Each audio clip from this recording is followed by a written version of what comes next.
Play La Bamba, Oil Country. The Oilers hold the league's second best offense to just one goal in what ended up being a defensive clinic for the Edmonton Oilers. And though it may not have been a pretty game to watch in terms of excitement, these are the types of games that you want to see from the Edmonton Oilers. You want to see them be able to commit to defense. You want to see them be able to shut down the team's best offenses and really commit to that defensive structure, the system that will allow them to have success long term. This is a sustainable formula. And if this was a playoff game, we would all be absolutely loving it because it felt like a playoff game. Maybe not in terms of physicality, but just in terms of how the Oilers were playing, zero space on the ice, absolutely suffocating.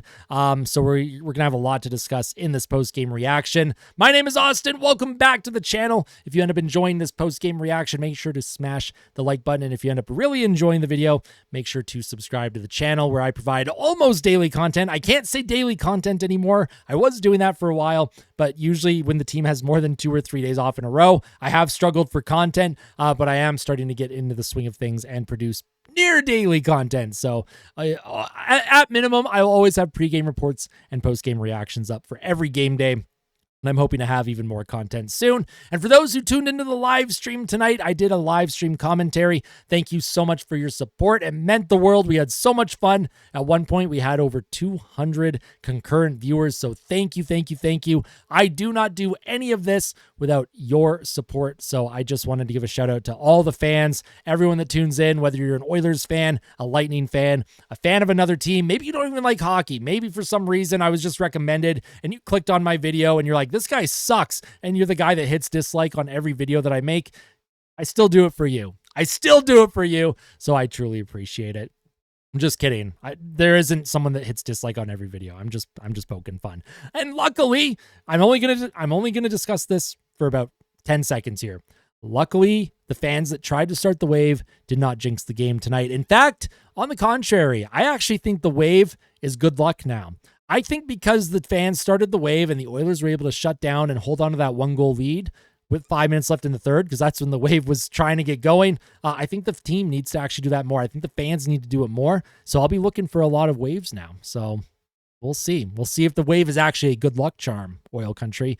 But like I said, the Oilers, a defensive masterclass tonight. They shut down the league's second best offense, hold them to 1 goal, and a very similar game to how they played against the Colorado Avalanche just about a week and a half prior. The Oilers did not allow the Avalanche to get anything going. They were suffocating in the neutral zone, and they were even more suffocating in the defensive zone.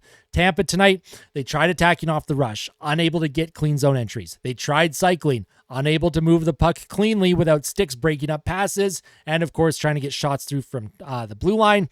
Oilers constantly had traffic in front, tons of blocked plays. There was one play in particular by Bouchard in the first period. He blocked a shot from the point, and then he was able to spring McDavid on a breakaway. McDavid got stopped. However, that was not the only breakaway McDavid had in the first period. He eventually scored off of a play by Draisaitl. McDavid split the D. We're going to go into the NHL Edge Visualizer to take a look at it. Now, what you're not going to see in this play here is the play that Darnell Nurse had. He had the puck on his stick about 15 seconds before the Oilers ended up scoring.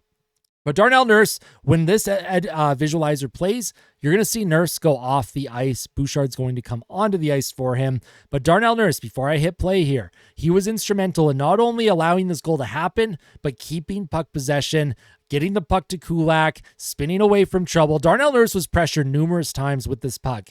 And Darnell Nurse in years past, and maybe even earlier this season, he would have just banked that puck off the glass and into the neutral zone and gave up possession. Not this time. This is a new Darnell Nurse that we're seeing, and Darnell Nurse is not going to get a plus on the plus-minus card. He's not going to get an assist, but he was just as influential in getting this goal as Kulak getting the puck to Draisaitl to McDavid for the goal. I wanted to give a shout out to Darnell Nurse here, but let's play the visualizer. Nurse just got the puck back to Kulak, and Kulak is going to work the puck up the right boards. And then Leon Draisaitl, he's going to just give McDavid with speed. McDavid splits the D. He goes in on his breakaway, goes to the forehand, beats Vasilevskiy over the blocker. On McDavid's first breakaway, he tried to go backhand 5-hole. Second breakaway, he learned his lesson. He went, you know what? Instead, let's go on my forehand on the blocker's side. And then, of course, the Tampa Bay Lightning, they tie the game in the second period at 10:02. They're going to enter the zone. Bouchard, with a bit of a giveaway, Look at where Bouchard was trying to play the puck. I'm going to restart it here. Bouchard was trying to come up the left side, and it goes off of a Lightning player. It goes off a Point. Braden Point coming in really hard on the forecheck. Pressures Bouchard into a mistake. Puck goes off Point. Ekholm can't come up with it. Kucherov's going to come up with it. And then you have a couple defensive breakdowns here. You have Gensel all alone. I don't know what Connor Brown's doing all the way up here. Connor Brown just came on the ice, so we're not going to blame Connor Brown here.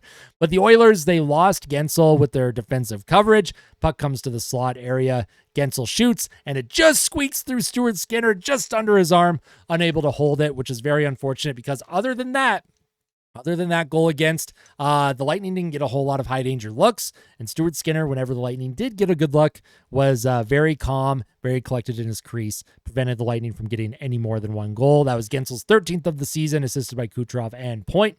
And then, of course, Leon Draisaitl scored an own goal. Now, he got a breakaway. He came in. He was stopped. Vasilevskiy poked the puck forward, and it goes off of Hedman and in. We'll see this play here. Darnell Nurse, once again, instrumental in allowing the Oilers to get a goal here. Nurse threw it up the middle of the ice, finds Draisaitl, comes in on the breakaway. I thought Draisaitl, for some reason, when I was doing the live stream, I didn't say it, but I thought maybe he was going to just do one of those dumb plays where he passes back to a teammate.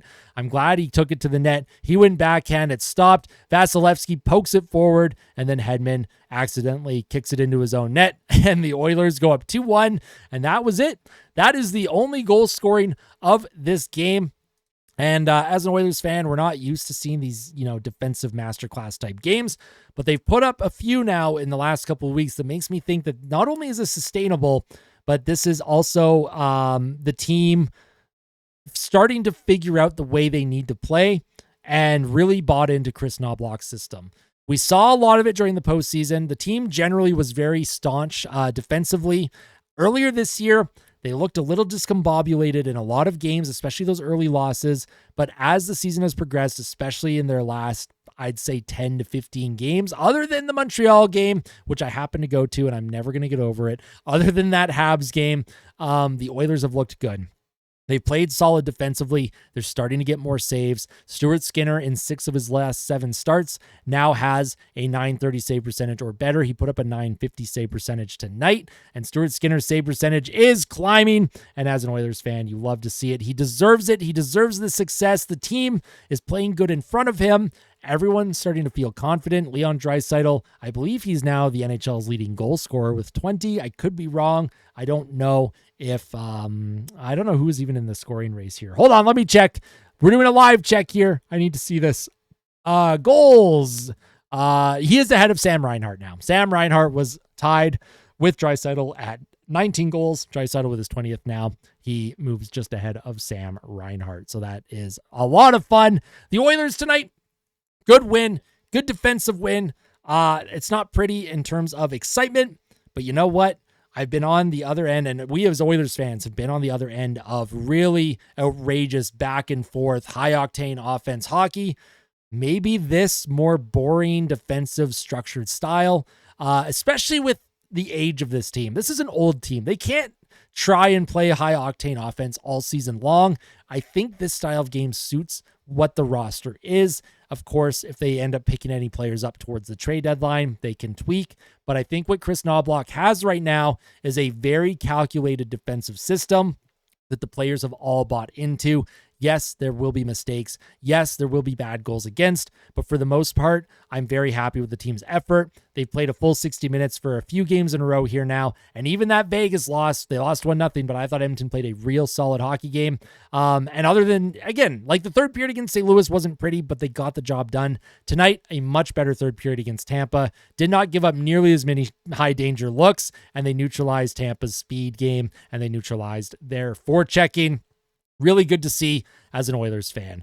That's pretty much it from me. That is my post-game fan reaction. If you ended up enjoying this and you want to see more Oilers content, make sure to smash the like button. And if you ended up really enjoying this video and you're not yet subscribed to the channel, please subscribe. We are growing an amazing community. We have a Discord. Discord link will be in the description of the channel. And of course, please make sure to check out the Game Over Edmonton YouTube channel and the Game Over Network in general. I have a link to the Game Over Network and Game Over Edmonton in the description of this video as well. And if you're listening on Spotify, Apple, or Amazon, or wherever you get your podcasts, I also want to give a huge shout out to all of you. Your support means the world. We're growing an incredible community. You're all amazing. I wouldn't be able to do any of this without you. So thank you so much, Oil Country. Here's a heart, the ugliest looking heart I can produce with my hands for some reason. Thank you all so much. Please tell someone that you love them. And of course, always fight like a kid and always fight like Ben. We'll see you in the next one, Oil Country. Take care.